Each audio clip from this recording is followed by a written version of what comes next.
बिस्मिल्लाहिर्रहमानिर्रहीम नहमदहू व नसल्ली अला मोहम्मद रसूलुल्लाह करीम। ये प्रॉब्लम वेक्टर कैलकुलस या वेक्टर एनालिसिस के डिफरेंशियल ऑपरेटर चैप्टर से है।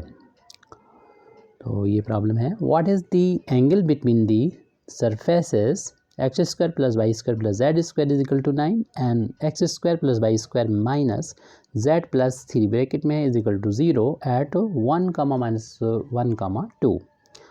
तो इस एंगल फाइंड करने के लिए सबसे पहले तो हम जो पहला वाला जो सरफेस है जिसको हम φ1 से डिनोट करेंगे, यानी इसमें राइट हैंड साइड 0 बना लेंगे, 9 को इधर लेके इसको φ1 का बोल देंगे, x square plus Y square plus Z square minus 9।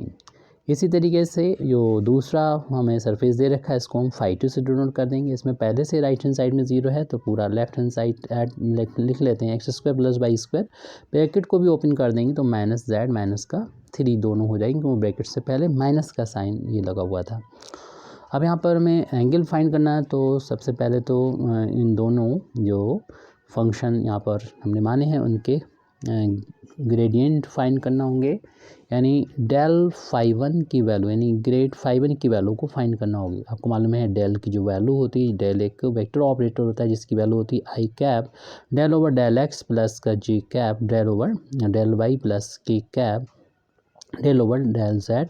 और इसमें φ1 की जो वैल्यू है वो यहाँ पर लिख देते हैं हम लोग, x square plus Y square plus Z square minus का 9। ये ऑपरेटर इस पर अप्लाई होगा तो ये वैल्यू इस तरीके से लिखी जाएगी, यानी डेल वेक्टर φ1 की I cap del over del X X square plus Y square plus Z square minus 9, ये तीनों के साथ में आ जाएगा।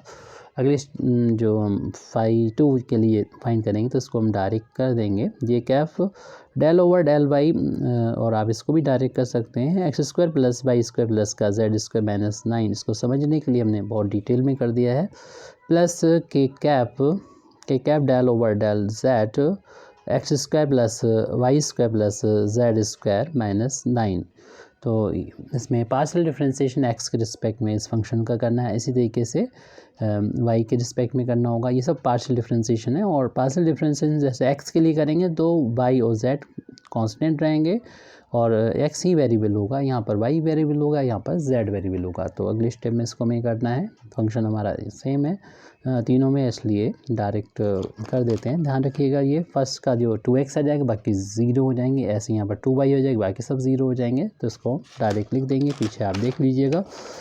तो ये वैल्यू जो चल रही है वो ग्रेडियंट ऑफ φ1 के इक्वल चल रही है, और हमने यहाँ पर जैसे कि पहले बताया कि आई कैप को बाहर लिख देंगे, और इसके बाद एक्स स्क्वायर का डिफरेंशिएशन 2x हो जाएगा, बाकी जितने भी टर्म हैं उनका डिफरेंशिएशन तो 0 हो जाएगा, प्लस जे कैप, और यहाँ पर जो y के रिस्पेक्ट में पार्शियल डिफरेंशिएशन है वो 2y हो जाएगा, बाकी y के लिए x और z कांस्टेंट होंगे तो उनका डिफरेंशिएशन तो 0 हो जाएगा, प्लस का के कैप, यहाँ पर हम डिफरेंशिएशन x z के रिस्पेक्ट में पार्शियल डिफरेंशिएशन एक्स स्क्वायर का करेंगे, 0 हो जाएगा, वाई स्क्वायर का 0 हो जाएगा, और जेड स्क्वायर का 2z हो जाएगा, 9 का तो कांस्टेंट है तो 0 हो जाएगा।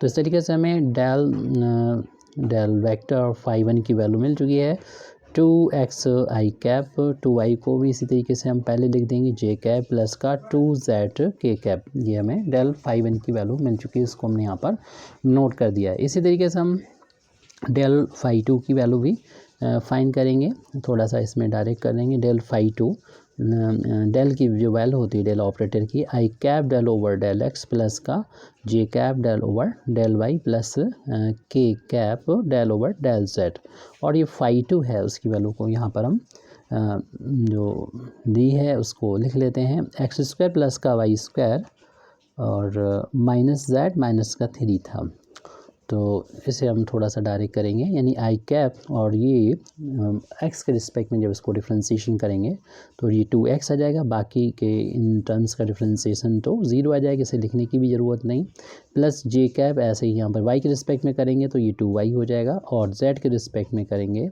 के कैप का कोफिशिएंट जेड के रिस्पेक्ट में करेंगे का 0 हो जाएगा, यहाँ पर माइनस का 1 आ जाएगा। इस तरीके से हमें वैल्यू मिल गई है 2x आई कैप प्लस 2y जे कैप और माइनस का के कैप, ये डेल डेल फाई टू की यानी ग्रेडियंट ऑफ फाई टू मिल गया। और हम यहाँ पर एंगल फाइंड करना है, तो एंगल जो दोनों सरफेस के बीच में है, इस एंगल को कुछ भी मान लें हम, तो वो एंगल जो होगा वही होगा जो इनके नॉर्मल के बीच का एंगल होगा। जो सरफेस के बीच का एंगल होता है वही नॉर्मल का। और ये जो del phi one del phi two हमने फाइंड किए, ये सरफेस पर नॉर्मल है। यानी कोई भी हमारा ये सरफेस हो, इस पर इस सरफेस अगर ये फाई सरफेस डिनोट कर रहा है, तो ये डायरेक्शन जो होती है इस पर परपेंडिकुलर यानी टेंजेंट के जो नॉर्मल होती है, वो डायरेक्शन हमारे ये डेल फाई को डिनोट करता है। तो इन जो सरफेस के बीच का एंगल होगा, दो सरफेस के बीच का जो एंगल होगा यानी दो टेंजेंट, तो वो उनके नॉर्मल के जो बीच का एंगल होगा वही एंगल होता है। इसलिए हम नॉर्मल के बीच का एंगल को फाइंड करने के लिए फार्मूला अप्लाई कर देंगे। तो हम मान लेते हैं if theta one be the angle between the normals, तो इस फार्मूले का यूज़ करेंगे cos theta is equal to, यानी पहला जो हमारा नॉर्मल की डायरेक्शन में जो वेक्टर है यानी ग्रेडियंट ऑफ फाई वन, और डॉट प्रोडक्ट कर लिया जाएगा। ये ध्यान है डॉट प्रोडक्ट है, और ये ग्रेडियंट ऑफ फाई टू, और अपान में इन्हीं का जो यानी फाई वन का मॉडुलस होगा और फाई टू का मॉडुलस होगा। इनके बीच में सिंपल सा मल्टीप्लिकेशन है, यानी स्केलर मल्टीप्लिकेशन है। ये ध्यान रखना है, डॉट प्रोडक्ट है। अब हम ये तो फार्मूला हमने लिखा है। अब हम अपने इस क्वेश्चन के लिए इस एंगल को हमने थीटा को थीटा वन मान लिया, दोनों सरफेस के बीच में एंगल जो कि दोनों नॉर्मल के बीच का एंगल होगा। अब डेल फाई वन की वैल्यू जो लिखी है हमारे सामने ऊपर, उसको नोट कर देते हैं। 2x आई कैप प्लस का 2y जे कैप प्लस का 2k के कैप। इसका डॉट प्रोडक्ट लेना है हमको इस डेल फाई टू के साथ, जिसकी वैल्यू भी फाइंड की थी 2x आई कैप प्लस का 2y जे कैप माइनस का k कैप।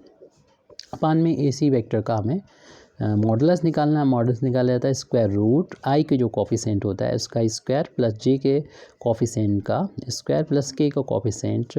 यहाँ पर के का जो कोफिशिएंट है ये गलती से लिख दिया गया 2z है, तो प्लस 2z का होल अब स्क्वायर प्लस स्क्वायर रूट।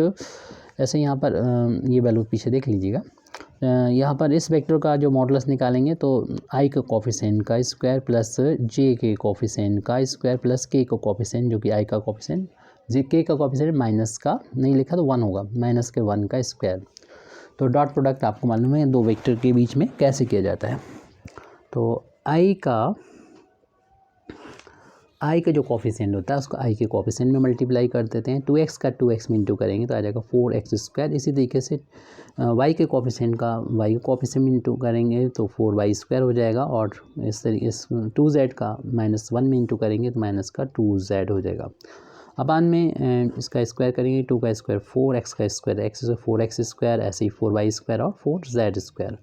यहाँ पर भी ऐसे ही करना है 4x स्क्वायर प्लस का 4y स्क्वायर, और -1 का स्क्वायर करेंगे तो प्लस का 1 हो जाएगा। अब यहाँ पर हम इसको सॉल्व भी कर सकते हैं, यानी यहाँ से 4 को बाहर ले सकते हैं 2 की फार्म में, ऊपर भी इसे लेके कैंसिल कर सकते हैं, और हमें किसी पॉइंट पर ये वैल्यू फाइंड करना थी, उस पॉइंट को भी रख सकते हैं। तो पहले हम कॉमन ले लेते हैं, जैसा भी आप चाहें कैलकुलेशन अपनी मर्ज़ी से कर सकते हैं। 2 को यहाँ से कॉमन लेंगे तो 2x square plus 2y square minus का z हो जाएगा, और यहाँ पर 4 बाहर निकल आएगा स्क्वायर रूट से 2 की फार्म में, एंड रूट में सिर्फ बचेगा x square plus y square plus का z स्क्वायर, और स्क्वायर रूट यहाँ पर 4x square plus 4y square plus का 1 है, और 2 से 2 ये कैंसिल कर सकते हैं। और ये वैल्यू जब हम फाइंड करेंगे, जो हमें पॉइंट दे रखा था 2 - 1 और 2, उस वैल्यू को यहाँ पर पुट कर देंगे अगली स्टेप में, तो cos थीटा 1 की वैल्यू हमको मिल जाएगी।